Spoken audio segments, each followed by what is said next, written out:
وسط یه جنگل انبوه در آلمان یه محوطه متروکه پنهون شده بی هیچ نشونی.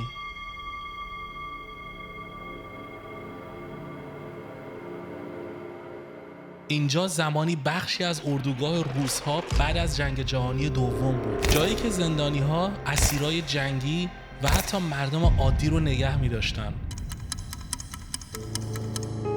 سالها بعد وقتی اردوگاه بسته شد، اهالی محلی توی جنگل استخوان‌ها و تیکه پارچه‌هایی پیدا کردند. تحقیقات نشون داد که حدود 12,000 نفر از زندانی‌ها از سربازای آلمانی گرفته تا مردم بی‌دفاع اینجا از گرسنگی، بیماری و شکنجه مردن.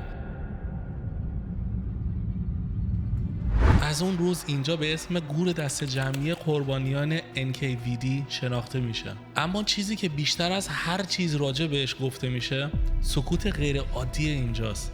میگن حتی وقتی باد میوزه هیچ برگی تکون نمیخوره و بعضیا قسم میخورن صدای زمزمه های آروم از زیر خاک شنیدن. و حالا من و امیر اینجاییم که یک شب رو اینجا بمونیم.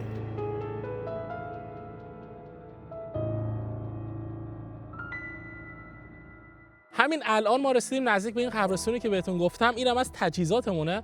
ماشین رو مجبوریم همینجا بذاریم و 1 کیلومتر ما توی جنگل باید پیاده روی کنیم تا برسیم به اون قبرستونی که بهتون گفتم. یعنی هر اتفاقی اگه امشب بیفته ما 1 کیلومتر از ماشین دوریم و اینجا هم که می‌خوایم بریم وسط جنگل، هیچ خونه و هیچ ماشین هم اطرافش نیست. همه رفیقاشون میبرنشون اشغال، پارتی، کلاب مثلا اینجوری. بعد مهران اومده منو داره میبره قبرستون. از همین الان صدای این شاخه برگ این درختو داره میاد. یعنی دارن تکون می‌خورن. من بیدار کرده میگه میخوام ببرم یه جایی که نه آدم هست نه ماشین.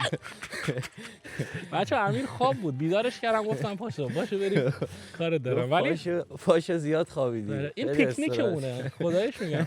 جدیدن پیکنیک ما شده مثلا میریم جای قدیمی، جای جن زده و الان نصف شب همینجوری میریم قبرستون. بچه‌ها همین الان ما این تابلو رو دیدیم. اینجا نوشته که ماسنگربا یعنی قبرستون دست جمعی سال 1945 تا 1950.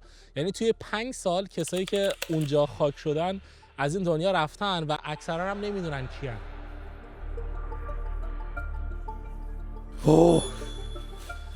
آقا اینجایی که میخوایم بریم از بس خوفه که این ورودیشه، یعنی این ورودی مسیر جنگلشه. بچه‌ها اینجا احتمال داره گرازم به اون حمله کنه. راست میگی. یعنی خدای ارمون به دل موندم. آره. یه 2 بلیت مثلا اسپانیایی آمستردام جایی بگیری بیای بگی مشتی بیا بریم یه هفته اشغال کنیم. اونجا هم نه اینکه بیای در خونمون بگی بیا بریم قبرستون. یه چیزی بهت بگم الان که به من گفتی اینجا گرازم داره تازه متوجه شدی. شکر رو نیوردی؟ شکر رو نیوردم نه. ببین تنها چیزی که الان بهش فکر نکردم گراز و گرگ بود. اینجا گرگ هم داره. به گراز و گرگ اصلا فکر نکردم چون الان قراره که بریم بین چیزایی که خیلی خطرناکه، مثلا یه روح سرگردان که الان 70-80 سال تو اون قبرستونه. امیر مسیر رو ببین. اینجا فکر کردم چاهه. آره این شبیه ورودی بانکه. آره منم هم. یه چت گوداله یه چیزی بوده خرابش کردن. یه چیزیه. شاید هم ریشه یه چیزی رد شده خالی شده. ولی خیلی عجیبه. مثلا من دیدمش احساسی هم ورودی بانکه. ولی خب اینو الان می‌بینی چقدر اینجا دست نخورده. پشمام ریخت آجی. هیچی نیست بیا. چوبه. بچه‌ها خداییش نگاه کنید. اینا الان مثلا یه مسیره. یه مسیر میره اینجا سمت راست. یه مسیر اینجا میره سمت چپ. بعد خودت مسیر رو ببین بچه‌ها. بیاد باور نشه ولی من اصلا اینجا رو مسیر نمیبینم. خب آفرین بچه‌ها بیننده. مسیر رو ببینید. اینجا معلوم نیست ممکنه گم بشه. چقدر اینجا آدم کم رد میشه. ببین شاخ و برگا. اینایی که الان داریم میریم قبرستون اینا فکر کنم هیچ کیو ندارن. امیر از همین الان اینجا داره خیلی خوف میشه. حاجی من ناموسن دارم صدا میشنوم از این ور مهران. جدیه؟ نکنه حیوان بزنه. امکانش هست. میخوای برام شوکه رو بیارم؟ چون که گراز دنبالت میکنه میزنتت. گراز اومد بعد بریم بالای درخت. برو 100% میتونیم. برو داداش. میریم یه ما که اومدیم دیگه حالا یه روز میریم پشت درخت. ولی مثلا اینو ببین وسط راه در اومده. یه چیزی بگم خدایی واقعا اولین ویدیویی که هنوز شروع نشده دارم میترسم. جدی منم همچنین. من خیلی احترام دارم بدون تعارف میگم اولین ویدیویی که دارم. ولی نترس. امروز یه چیزی همراهمه. اصلا خیلی مسیر اینجا چه؟ حاجی من اصلا نمیدونم داریم درست میریم نمیریم. برای چی ما باید این تایم شب بیایم قبرستون. منم نمیدونم، باور کن بچه‌ها تمام مسیری که الان ما اومدیم همین خط بود، این خط دیگه باید بریم. یا خدا. آره به این سمت، ولی مسیرمون یه چیز دیگه رو میگه. نه ترس. کارمون واقعا احمقانه است. نه بابا، کارمون واقعا ترسناک. آره خودش. دیدی دایی؟ روشن کن دوربینو. دیدی دایی؟ روشن کن دوربینو. بچه‌ها دوربین خاموش بود ولی میکروفونم رکورد کرد. همین الان صدا پرنده اومد، جیغ میزد پرنده. جغد بود. جغد بود؟ آره. نه این که پرنده است ولی اون جیغ زد. اینجوری بود. بچه‌ها یه 20 دقیقه داریم پیاده روی میکنیم. هنوزم نرسیدیم. نرسیدیم. بچه‌ها ما از همین الان داریم میترسیم، چه برسه به اینکه حالا برسیم اونجا و قراره که تا وقتی که هوا روشن میشه اونجا بمونیم. مثلا من یه صدایی اومد، صدا گراز بود نه؟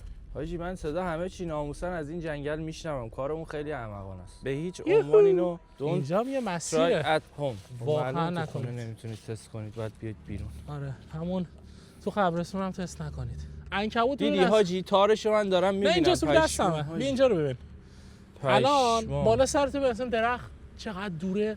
مثلا این چجوری آویزون شده؟ میبینید این عنکبوت بی‌ناموس تاری زده از این درخت به اون درخت. امیر خان داریم نزدیک میشیم. چقدرم خوشحالی. آدرنالین از اینجا تو بدنش تزریق میشه. بله. من خودم نسبت به ویدیو امروز خیلی حس بدی دارم. البته حس بد من یه کوچولو به خاطر ترسه، ولی بیشتر به خاطر اینه که من خب به مرده ها و به انسانی که حالا سنشون بالاست، کلا به اینجور سبک آدما، حتی مرده ها خیلی احترام قائلم. مثلا یه کسی که مرده رو راجع به شوخی هم نمی‌کنم. مثلا الان داریم میریم اونجا آرامگاه اونجاست. آرامگاه یعنی چی؟ یعنی دیگه آرام باید باشن. واسه همین امشب مثلا ما می‌خواستیم چه می‌دونم صندلی کمپینگ بیاریم، غذا بیاریم، نوشیدنی، ولی هیچ کدوم از اینا رو نمیاریم.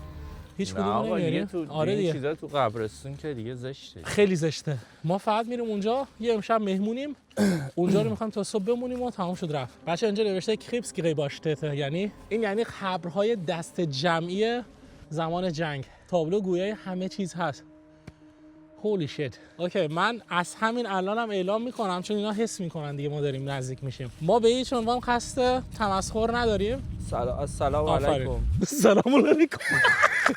نه منظورم نه ببخشید گارانتی. السلام علیکم. تو چرا گفتی؟ من چه میدونم حاجی. اوکی نه. با من ترسیدم. خب نه ترس بگو. ما واقعا قصد توهین و اینا نداریم. ما فقط مهمونیم تا وقتی که هوا روشن شه و بعدم میریم. آقا من نخوام دیگه منو این مهمونی‌ها بیاری و کیو ببین ناموسن. من اصلا اهل مهمونی رفتن نیستم برام خدایی. جدی؟ دیگه منو مهمونی نیار لطفا. همین الان من یه گوشم به توه. بعد کلا دارم راست و چپ رو نگاه میکنم. با حرف زدن با تو خودم رو سرگرم میکنم. من واقعا دارم راست و چپ رو نگاه میکنم. هر چی جلوتر میریم ترسناک‌تر میشه. خدا شده هم درخت‌ها گنده‌تر میشن. اصلا جنگل خودش ترسناک هست، حالا چه برسه به خودی خود جنگل ترسناکه، ولی جنگلی که وسطش یه قبرستون باشه ترسناک‌تره. و اونم نه قبرستون معمولی، گور دست جمعی. هنوزم دیر نشده، میتونیم همین ویدیو رو تبدیل کنیم به یه ویدیوی برگشت. ببین میتونیم یه حرکتی بزنیم. میشنوی صدا پارو؟ صدا پای حیوان میوونه. آره خب حیوان اینجا زیاد داره. زدن یهو پا. اینجا حیوان زیاد داره. اینجا گرگ هم دیده شده. وسط جنگلی. وسط جنگله. اون شوکره که رو خودم تست کرده بودم امروز نیست. داداش اونو تا ما بیایم روی یکی دیگه تست کنیم واقعا. نه اونجا من عکس نمونم خوبه. من خیلی خونسردم. تو این شرایط جدی میگم. یه دفعه میبینی یکی داره داد میزنه از قبرستون فرار میکنه. نه اگه امیر باشه اول این شوکر رو به خودش 2 تا میزنه. تابلو بعدی قبرستون امیر وایسا. دقیقاً از همون ور سر صدا میاد. منم همین. بابا دهنت سرویس ناموسن. این ویدیو خیلی ویدیوی عجیب غریبیه برای خود منم. به خدا انگار اینجا آدم باور کن انگار اونجا آدم میگم یا بیخیالش بشیم. ای خدا ببین که کریکس گریوشته. بچه‌ها ورودیش از همینجاست. قبل از اینکه ما وارد بشیم من از همین الان یه چوبی همراهمه به اسم پالو سانتو. این پالو سانتو یه چوبیه که از درختای توی پرو میاد، پرو آمریکا. بعد این یه چوب مقدسه و این چوب باعث میشه که تمام غیر ارگانیک، تمام چه میدونم روح و جن و ارواح اینا که اطراف ما هستن فاصله بگیرن. یعنی همین الان من دارم واقعا بدون تو خونه اینایی بعد داری اینا رو بیرون میکنی با اون کاره. خب دیگه اگه نکنی اون میاد تسخیرمون میکنه. دوست داری تسخیر بشیم؟ یه 2-3 تا دیگه هم میآوردی. من حاجی یه ذره تسخیر من کافیه. دیگه واقعا به جردش نمیخورم. بعد این چوبه بچه اینجوری روشن میشه. خب ببین یه ذره بعد گر بگیره. نگاه کن الان میبینی این چوبه رو روشن، الان میتکونیش، این دودی که الان میاد بیرون مثل عود میمونه ولی باعث میشه که اینا از ما دور بشن، خیلی فاصله بگیرن. واقعا نمیدونم کار درستی دارم میکنم یا نه، چون ما داریم میریم تو محل زندگی اینا ولی ما قصدمون قصد بدی نیست. اذیت نمیشن. الان مثلا فرض کن 100 متر 200 متر 500 متر میرن دورتر و اینم رو روح اثر نداره. این فقط برای دور کردن اجنه است. واقعا رو روح اثر نداره. یعنی ما هیچ کاری به اون روح نداریم. بری اولی شت چرا من این کارا رو میکنم؟ واقعا نمیدونم. واقعا منم اصلا آقا بریم نمیفهمم. بیا. بسم الله الرحمن الرحیم.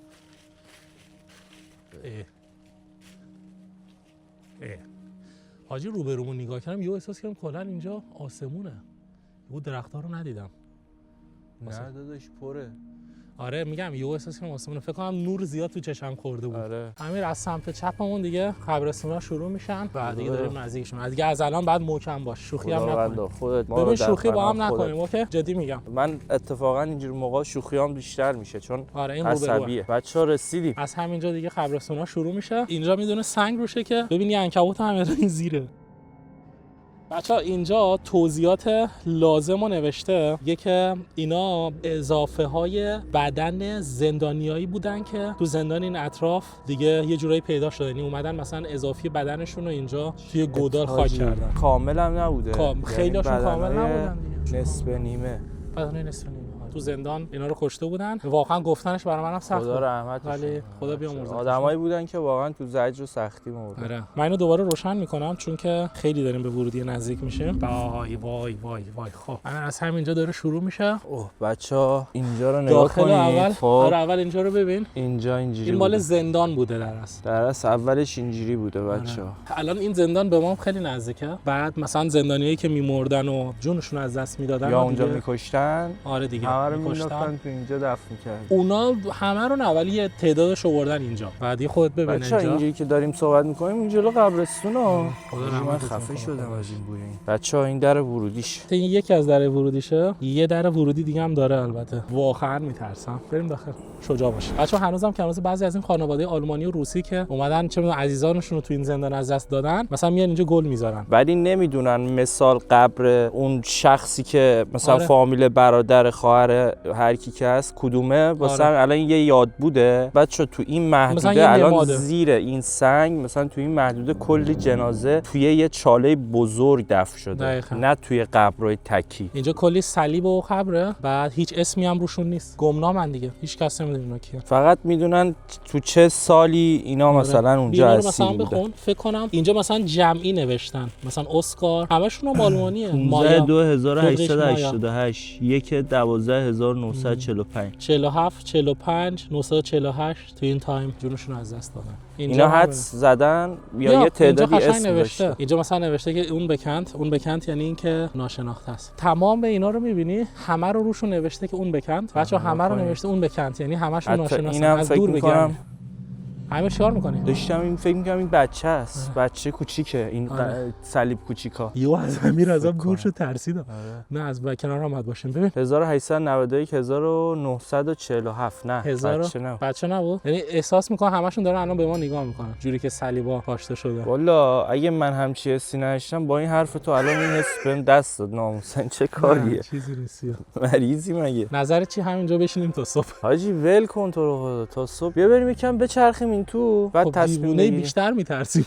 حاجی بریم من میخوام برم ببینم این دل جنگل رو بریم توش. تو از دل جنگلش از این بعد شروعشه. بعد اینجا هم قبرستونه هم جنگله. بچه‌ها نگاه کنی تاریخایی که زده مثلا 24 3 1928 دنیا اومده 47 یعنی چند سالش بکنم؟ یعنی 19 سالش بوده. 19 سال؟ آره. بعد آلمانی بوده. بعد اسمش ورنا بوده. 26 12 1902 وفات 3 12 1945. کلا اینم همین، این 46 تونش از دست داده، 1913 به دنیا آمده بوده. بچه‌ها قبرستون ممکنه یه چیز معمولی باشه ولی قبرستونی که وسط جنگله اونم این وقت شب واقعا یه چیز عاقلانه نیست. کسایی که توش جونشون از دست دادن واقعا زجر کشیدن. میگم تیکه تیکه بدنشون اینجا تو گودال ریختن. هیچ کدوم مثلا بیشتر جنازه‌هاشون مثلا میگن بعضیا نگاه کن اینو، مثلا اینجا هیچ قبری نیست، الکی کنار این درخته یه سنگ گذاشتن اسم روش نوشتن چون یکی عزیزشو از دست داده. اومده اینجا مثلا قبرشو پیدا نکردن دیگه، اینجا اسم گذاشتن. اونجا همچنین می‌بینی بوته رشد کرده. حاجی اینا یاد بوده، یعنی بچه‌ها یاد بوده. آفرین. پشمام اینجا هست. حاجی تو حرف زدی گفتی امیر نه. ناموسن جون مادره. نه تو نگفتی خدا وکیلی؟ من بودم. دهنت سرویس حاجی، ریدم. فکرم گوشم اشتباه شنیده. حاجی یه خورده چیز شدم. چی شدی؟ سنگین شد. نه چیزی نیست. های شانسه. هر سری تو همه ویدیوها میگی چیزی نیست حاجی. من هر ویدیو خسته تر میشم. امیر بریم دوباره تو همون ورودی. ما الان دیگه به اندازه کافی دیدیم. ما الان داخل این قبرستونیم. امیر اینم از صندلیمون. پشما عنکبوت بسته. می‌بینی کلا عنکبوت، اصلا معلومه که هیچ کس هم این سمتا نیومده. نه واقعا حس میکنم که اگه کسی هم اومده باشه بچه‌ها یا حالا دیوونه به خاطر بوده یاد بود داره یا به خاطر اینی که دیوونه بوده. بچه الان برای بار سومه من دارم اینو روشن میکنم. نمیدونم دودش میاد تو دوربین نه، ولی خیلی دوده غلیظی داره. بعد بهم یه احساس آرامش بخش میده، ولی به هیچ عنوان توی همچین جایی نرید چون که خیلی جای سنگینی هستن. الان نمیدونم چرا اینجا واقعا نمیدونم. بچه‌ها من الان چند وقته هر چیزی که فوبیا ازش دارم و احساس میکنم که ترسناکه دارم میرم همون کارو انجام میدم، رو در رو میشم با اون ترس. اینجوری یه جوری دارم خودم رو امتحان میکنم. یعنی اصلا اینجا که اومدیم به خاطر نیست که بیام ویدیو بگیریم میخوام یه کاری انجام بدیم چه میدونم 1 میلیون ویو بگیریم، نه خب ویدیو آسان‌تری است. و الان که اینجام واقعا واسه اینه که دوست دارم رو ترسام کار بکنم، انسان قوی‌تر و محکم‌تری بشم و تو این تجربه شخصیم شما هم همراه خودم ببرم. آقا واقعا نمیدونم چرا صبح نمیشه. الان دوست دارم زمان خیلی سریع بگذره. چه حسی داری؟ واقعا حس میکنم یه عالمه چش دارن نگاه میکنن. بچه تمام این قبرها صلیباشون به سمت ماست. حتی من درست هم نمیتونم صحبت کنم، تسلط زبانم از بین رفت. حالا حدس بزن من چجوری اینجا رو پیدا کردم. یه روز وسط جنگل گم شده بودم، تنها بودم با دوچرخه، هوام داشت تاریک میشد. رسیدم به اینجا. جدی میگم به خدا. آره رسیدم به گوشه اون ورش بود فکر کنم. بعد یه درش هم باز بود. بعد وارد که شدم همینجوری مثلا چند تا قبر رو دیدم. بعد یه ذره بعد دیدم که اوکی اینجا مثلا قبر دست جمعی. ولی گفتی شب اینجا چه خوفیه. نه اصلا تو اون تایم نگفتم. ولی همین چند وقت پیش مثلا یه ایده زد بزنم گفتم شب بیام اینجا. قبرستون کلا از قدیم میگن شبا نباید برین قبرستون. آقا خداییش نظرتون راجع به این پالو سانتو بنویسید، بعد سرچ کنید راجبش. اسمش پالو سانتو، برند خاصی نیست، اسم این چوب اینه. مثل چوب چه میدونم چجوری این چوب تولید میشه به دست میاد؟ این چوبه ببین چوب چه درختیه؟ معمولا تو پرو یه درختی هست بهش میگن درخت مقدس. بعد این درخت رو مثلا میان توی منطقه‌ای که حفاظت شده است میذارن.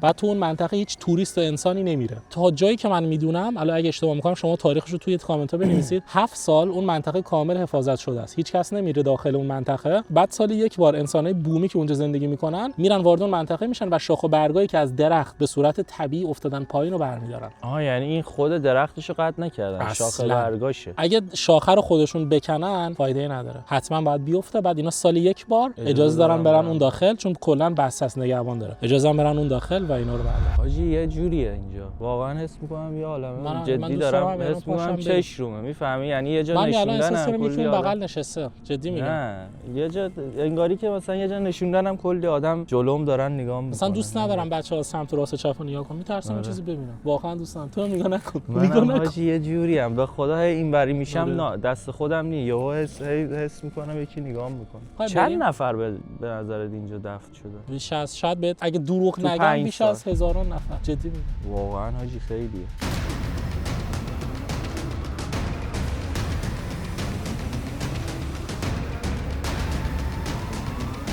تو چقدر به مردن فکر میکنی؟ یعنی به مرگ چقدر فکر میکنی؟ جدیداً خیلی. من به نظرم آدما خیلی کم به مرگ فکر میکنن، بعد باعث میشه خیلی کارا اشتباهی بکنن. قبول داری اینو جدی؟ چه پولدار باشی چه فقیر، آخرش هممون یه مقصد داریم دیگه. آره. بعد اینکه چه کیفیتی تو زندگیت داشتی مهم بوده، کوالیتی زندگیت مهم بوده. چه چیزایی تو قبرستون آدم یاد همه چی افتادی. من همیشه از این میترسم که مثلا یه روزی مثلا بدهکار یه نفر باشم بعد بمیرم. آره اینم خیلی بچه از این میترسم، خیلی. حق و ناس. آفرین. یعنی بیشترین چیزی که ازش میترسم همینه. اصلا دوست ندارم آدم بدهکار خواب نداره. دوست دارم مثلا اول همه بدهیام تمام شده باشه بعد یه همچین اتفاقی بیفته، چون یه روزی میفته برام.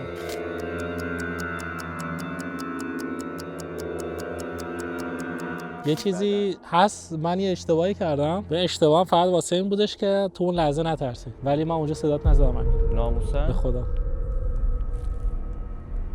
ولی من اشتباه کردم، من نباید دروغ بگی تو همچین جایی. من صدات نزدم. آره یکی صدام زد قشنگ. چجوری بود؟ 2 بار؟ امیر همینجوری. که اگه اتفاق بدی قرار بود بیفته بیشتر میشه، این فقط صدا زد. اسکلم کردی؟ نه به خدا. جدی. آجی دستام داره میلرزه ناموسا، نگاه کن. اگه اوکی نیستی بریم. انرژیت بده. ولی الان تو قوی باش. من میدونم خود دورمون شلوغه، چیزی که من باید صادق میبودم تو این شرایط، ولی گفتم تو اون لحظه کنترل رو از دست ندم. نه اوکی. دورمون شلوغه ولی قوی باشم از پسش برمیاد. سنسیز بنفسال. بچا امیر حواسش میخواد پرت کنه. من حاجی میخوام بچا حواسمو پرت کنم، خیلی کارا بود. ترکی میخونه قشنگ. یه چاله کندن، یه عالمه جنازه رو انداختن اون تو رو هم دیگه. بعد اینا که دیگه نبش قبر نکردن که استخونا رو جدا کنن تیکه تیکه. میشنوم حاجی، تو هم میشنوی نه؟ یا فقط من میشنوم؟ واقعا نمیشنوی؟ نه یه صدا برگ اومد افتاد سمت چپ. اینو که روشن میکنم تو سود زدی. اینو که روشن میکنم تاثیرشو تو لحظه احساس میکنی یا نه؟ آره میره قشنگ دودش تو. نه واقعا به خدا. بچه‌ها به هم بدی نکنید، واقعا ارزش نداره. آقا آخر عاقبت هممون همینجاست. آره خدا. اینا الان هر کی میره قبرستون دیدی یه چیزی میگه، ولی دل همه یکیه. ما واقعا راستش رو میگیم. یعنی اونی که پولدار اینجاست، اونی که خیلی کم پول اینجاست. من خیلی الان بچهای یوتیوبر ایران هم خودشون مثلا چند تاشون فوت کردن، بچهای ادیتور فوت کردن. خدا بیامرزه. آره خدایی مثلا تو رنج خودمون همکارا خودمون هم دیدیم فوتی داشتیم. خدا رحمتشون کنه تو جوونی. خدا همشون رو رحمت کنه. ولی قبرستون کلا فضاش سنگینه. خیلی. یعنی اصلا چی هم نباشه، ترسی هم نباشه، فضاش سنگینه، چون پر از غمه. اصلا آره. انرژی منفیه دیگه. چیز اصلا تو چیز رفتی تهران بهشت‌زرا؟ ببین بهشت‌زرا خیلی بزرگه. ولی قبرستون ایران هم خیلی ترسناکه. آره بهشت‌زرا خیلی بزرگه. خیلی بیش از چیزی که فکر کنی. یعنی مثلا من سر قبر یه بازیگری بود تازه مرده بود، خدای خسرو شکیبایی. درسته؟ تازه که نمرده خسرو. نه اون موقع تازه مرده بود.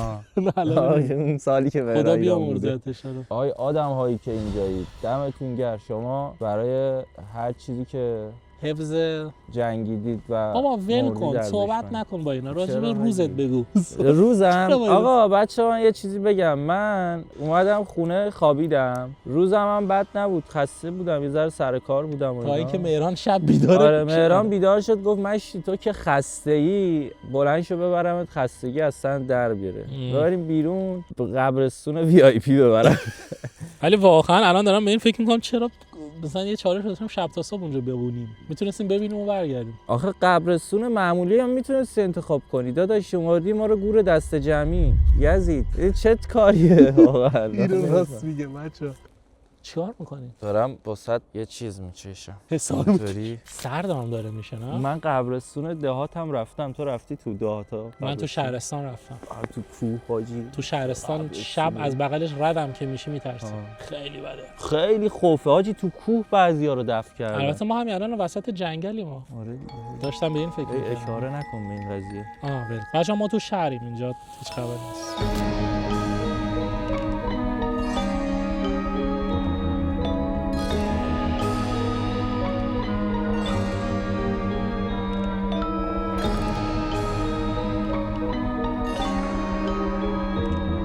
درخت‌ها نبوده موقعی که این چاله رو کندن ها. این درخت‌ها معلومه 50 60 سال قدیمی اینا رو. یه درخت دیگه حتما بوده اونا رو بریدن دیگه. اینجا یه محوطه خالی بوده. امکانش هست. خب با ماشین اومدن. اینجا یه محوطه خالی بوده، بعد اینجا رو خاکشو کندن. کلا کندن. آره، بعد یه عالمه ریختن توش، روش خاک ریختن. کسایی که حالا زنده بودن، چون که خودشون که نمیرفتن سربازا که بیل نمیزدن، از زندانی استفاده میکردن که بیل بزنن، چاله بکنن، بعد همونا رو میناختن تو اون چاله. داشتم به این فکر میکردم که چقدر دردناک بوده تو اون لحظه. مثلا تو داری بیل میزنی، بعد میدونی که تو نیم ساعت یه ساعت دیگه همون پایینی. بچه‌ها هر لحظه که من اینجا دارم میشینم اینجا داره سنگین و سنگین‌تر میشه. واقعا دوست دارم الان روز بشه، چه روز نمیشه. آی خدا. تو سود زدی؟ نه. جدی؟ صدا سود شنیدی؟ آره. جدی؟ به خدا از زیاد... اون جلو. زیاد یا کم؟ زیاد یا کم؟ شاید برای پرنده مرنده بود. امکانش هست. چون من حواسم نبود، شاید من نشنیدم. شاید تلپاتی کردن بود. شاید با تو میتونن تلپاتی کنن. نه بابا این خبران.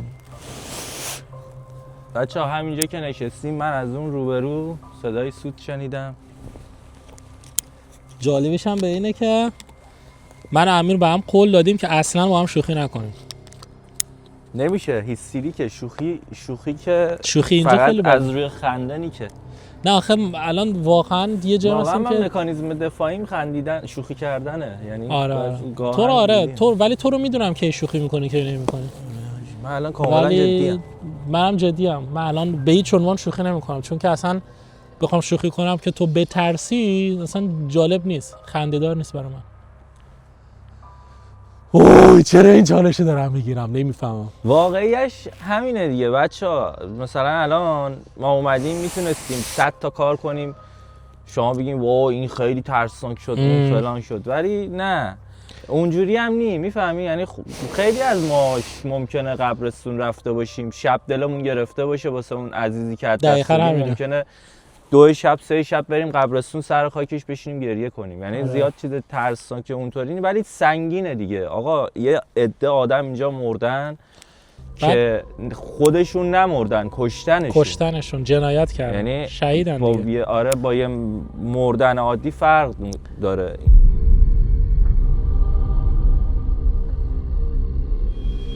آگاهی بیش از اندازه باعث رنج میشه. یعنی تو از اون مقداری که درکت میرسه بیشتر میفهمی، باعث عذابت میشه. حتی دیدن یه سری چیزا مثل موجودات ماورا طبیعی که حالا خیلی اعتقاد ندارن، باعث عذاب میشه، شدید باعث عذاب شدیدی میشه. همون کار زندگی تو داری یه بعد دیگه رو میبینی اذیتت میکنه. مثلا نه اینکه چیزی حرف میشنوی همش پچ و مثلا یا میگن تلپاتی نی، اسمش تلپاتی. تو داری میبینی، خب چیزی که هست تو داری میبینی، ولی هر کسی هم شاید قدرت توانایی دیدنشو نداشته باشه، اذیت میشی. بعد تو بخوای به بقیه هم بگی بیشتر اذیت میشی. آره، چون که خودت به ذهن خودت فکر میکنی که تو درک نداری دیگه، آگاهی نداری نسبت بهش، فکر میکنی دیوونه شد. چیه؟ چیزی دیگه. این شرم 1928.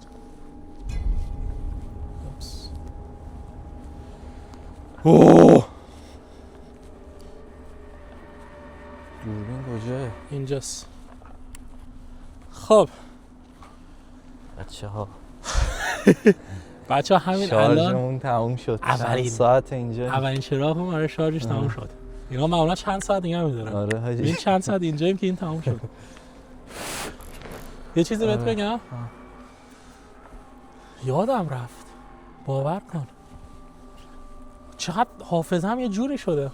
منم گیج میشم. آره نمیتونی تمرکز کنی. چی میخواستم بهت بگم؟ گفتی نمیگم، بعدم میگم. نه نگفتم نمیگم، ولی یادم رفت چی میخواستم بگم. بچه‌ها هوا داره کم کم روشن میشه. بعد من که زیاد نشستم، ولی الان از بس سردمه که باید یه ذره تحرک به خودم میدادم. بیا زیاد نگاه نکن. امیر منو نگاه کن، چرا به اون ور نگاه میکنی؟ چون که اونور رو حس میکردم. خب نه نباید نگاه کنی، تو وقتی حس میکنی حس میکنی نگاه نکن دیگه. خب چرا حس میکنم نگاه میکنم ببینم چیه دیگه. بچه امیر کلا روش به اون سمته، ولی من هیچی حس نکردم تا الان. ولی نباید رود به اون سمت باشه، چون که واقعا خوب نیست. دست خودم حل. آره حواست داشت. با من صحبت کن. حواسمون بچه ما واقعا با امیر الان راجع به همه چیز صحبت کردیم. حاجی یه جورایی. خب دیگه اصلا کار عاقلانه‌ای نیست ولی جدی میگم. اصلا نه، ولی واقعا داریم با هم صحبت میکنیم که یه ذره حواسمون پرت بشه، بعد این تایم زودتر بگذره. ببین به محض که با هم صحبت نمی‌کنیم سریع نمیدونم اصلا انگار یه نفر تو مغزمون داره با ما صحبت میکنه، ناخودآگاه میچرخه اون برام میبینی، بعد توهم میزنی. خیلی بده. میخوای اینجا وایسا، اینجا بهتره آخه چون اون ور دیگه نمیتونی ببینی. نه من اینجا جام بهتره، اینجوری دید دارم. ولی بچه‌ها تجربه باحالیه. مثلا من خودم فکر نمی‌کردم یه روز بیام یه گوره دست جمعی، اونم شب به اونم صبح. من همیشه از بچگی قبرستون که میدیدم با موتور مثلا رانندگی میکردم مسیر عوض میکردم. بعد واسه همینه، چون که میترسیدم تصمیم گرفتم که این چالشم انجام بدم. فکر کنم 20 دقیقه دیگه هوا روشن میشه، خیلی خوشحالم. کاش این 20 دقیقه هم زود تمام شه. همینجوری که هوا روشن میشه بچه‌ها شجاعت ما داره برمیگرده. نمنده بابا. تنها ولی خیلی تاثیر داره. ببین اصلا نور خیلی تاثیر داره. آره خیلی. این که مثلا خب فکر کن به این که اگه تاریکی نباشه تو هیچ درکی از نور نخواهی داشت. دقیقاً. یعنی الان شب ترسناکه ها. شب پادشاهی، به قول چیزی که از دوستام شب پادشاهی خودشو داره، تاریکی پادشاهی خودشو داره. خب ترسناکه ولی نور آرامش بخشه. خیلی. و اینو در نظر بگیرید بچه‌ها که مثلا یه نور چقدر تاثیر داره واقعا رو ترس آدما، رو ترس، رو همه چیز. مثلا شبا که دیگه نور نیست همه میخوابن، فقط روزا آدما بیدارن. ولی همین برعکسش هم هستا. اگه مثال اگه کلا نوری نباشه هم آره. تاریکی اصلا معنایی پیدا نمیکنه. یعنی ذهن ما بر اساس تاریکی الان کسایی که توی مثلا شمال نروژ تو قطب شمال زندگی میکنن 6 ماه روزه اینقدر اذیتن که نه منو بردی به اون سمت. ما یه بار به این گفتیم. مستند دیدم مثلا یارو میگفت ما توی چه میدونم توی تابستون فکر کنم کلا روزه، زمستون هم کلا شبه. تو تابستون در و پنجره پارچه مشکی داشتن، پارچه‌های مخصوص مشکی که مثلا هیچ نوری نیاد تو، یعنی می اومدن به صورت اتوماتیک برای خودشون تاریکی درست میکردن. زیستبومشون اینجوریه دیگه، وگرنه شب نمیتونستن بخوابن. خیلی جالبه. بیا اینجا وایسا، جایی که من وایسادم. اینجا همینجا که وایسادم اونجا رو نگاه کن، میبینی نور میزنه. آره یه سنگ خبره. آره نور میزنه. من نور زد اول فکر کردم حیوانی چیزیه، بعد گفتم شاید وسیله چیزیه. آره. ولی واقعا همینجوری که هوا داره روشن‌تر میشه انگار اصلا ترسام از بین میره. ولی خدایش خیلی با هم صحبت کردیم که ترسمون چیز بشه. ما الان چند ساعت اینجاییم بچه‌ها؟ الان ساعت 6:30 صبح، هنوزم روشن نیست. من امیر تقریبا 4 ساعت اینجاییم. بعد خیلی با هم صحبت کردیم که اوکی بشیم. بچه‌ها هوا خیلی دیگه روشن‌تر شده و بریم و تا آخر قبرستون هم ببینیم. ما تا وسط قبرستون رو دیدیم، از اونجایی که دیگه امیر صدا شنید دیگه نرفتیم ادامه‌ش رو ببینیم، ولی الان میتونیم این کارو بکنیم. خدا بیامرزتتون واقعا. بچه‌ها این قبره. آره بعد اینجا میدونه گل رز گذاشتن فکر کنم پلاستیکیه. آره پلاستیکیه. ای کاش دست نمی‌زدی.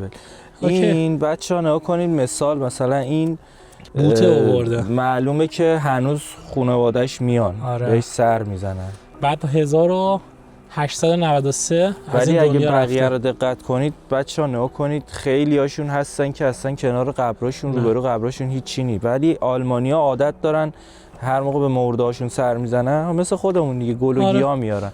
اینو ببین 7 نوامبر 1907 دنیا آمده بوده، یعنی تقریبا 6 روز دیگه تولدش میشده. پرام خدا بیا خدا مرزتش. رحمتت کنه. تولدت دکتر بوده، دکتر مدیسین.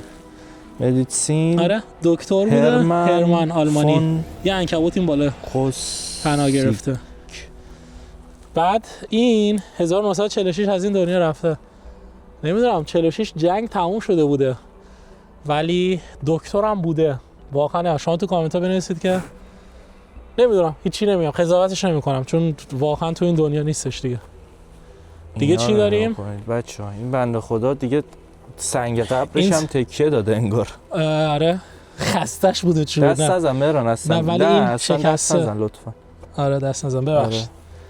اوتو آلمانی بوده. اینا همه حتی همه که بیشتر آلمانی هن. بچه‌ها کل این زیر جنازه است. کلا جنازه است. علامت هایی که میبینید اینجوری نیست که. بعد اینم در نظر بگیرید که هولوش 80 سال پیش اومدن و اینا رو اینجا خاک کردن و تمام این درختایی که اینجا میبینید تو این 80 سال رشد کردن. یعنی من واقعا بعید میدونم که این درخت از 80 سال قدیمی تر باشن. گفتم دیگه اینجا خالی بوده اونوردن. ما الان روی تپه مانندیم. او سمت راست بابا اینجا رو کلا کندن مهران. آره میدونم. یه چاله من احساس کنم یه نفر پشمام بچه‌ها دیگه واقعا از این همین سمت راست یکی رد شده احساس کردم ولی بیرون قبرستون بود. نه کسی رو من حواسم بود. بچه‌ها اینو نگاه کنید. 3915. آره چقدر قدیمیه این. تقریبا 30 سالش بوده که از دنیا رفته. نه 15 فکر کنم چیز شده دنیا آمده بوده، تاریخ تولدشه. اینجا هم همچنین. ما الان رو تپه ایم، شیب داره، 3 تا چیز هم اینجا گذاشتن. بعد اینو مثلا بستنش به درخت چون که هیچ جایی برای این صلیب پیدا نکردن. یاد بوده. اکثرا هم بچه‌ها اگه دقت کنید کنار درختان، یعنی آره این درختان نبودن. اینو ببین این دیگه این گوش است. بعد حتی اسم روش هم پاک شده. اینجا نرو نزدیک تارعنکبوت داریم. دقیقاً بالا سر تارعنکبوت. آره دیدم. آره بنده خدا. خدا بیامرزتتون. حاجی این تعدادشون هم مشخص نیست فکر کنم. نه ولی خیلی بودن دیگه. ببین خیلیاشون گمنامن. فقط بعضیاشون مثلا میدونستن که اوکی من بچه‌م اینجا مرده. ولی خیلیاشون دیگه گمنامن دیگه. بچه‌ها اینجوری هم نیست. مثلا همه جا الان نگاه کنید، اینجا رو نگاه کنید. یه دفعه میای تو اینجا زیرش خالی هم. آره. همه جا هست. همه جا پر از قبره. آقا واقعا اینا رو خدا بیامرزه. اون بالا هم پره. اون سنگ افتاده. ببین سمت راسته. دست نزن به هیچ چی که هر چی که اینجا هست و همون شکلی که هست. اوکی. بریم. هوا روشن شد. آقا چراغ خاموش کن. ببینم از چجوری میفته. من بچه‌ها میتونن منو ببینن؟ نه هنوز. بچه‌ها نمیتونن؟ نه. مگه میشه؟ نه میبینن. نمیبینن. بده من مستو بگیرم. اوکی نه ولی هم بچه‌ها من اینم خاموش میکنم. خودتون ببینید خب. من میبینم. من قشنگ دور و برم. معلومی. اونقدر نه خیلی کیفیت داره. ولی معلومه که روز شده. آسمون روشنه. واقعا اون بالا بودیم تو نفهمیدی اصلا تمرکزت یه جا دیگه بود. ولی قبل از اینکه تو بری اون داخل من احساس کردم یه چیز سفید رد شد. جدی میگم. من ندیدم. به خدا تو اصلا حواست یه جا دیگه بود. بعد اومدم به توضیح دادم پریدی تو حرفم نذاشتی حرفمو بزنم. ولی تو داشتی اینجا از من میگرفتی یعنی تو دید نداشتی. آخه اون بر همش جنگل طوره دیگه. یعنی خب میدونم یکی از اون بیرون یه چیز سفید ولی بزرگ بود. از انسان خیلی بزرگتر بود. یعنی چوبت بگم شاید بگم مثلا 3 مترش بود. افتاده باشه. نه دوربین سمت این ور بود. من اونجا بودم.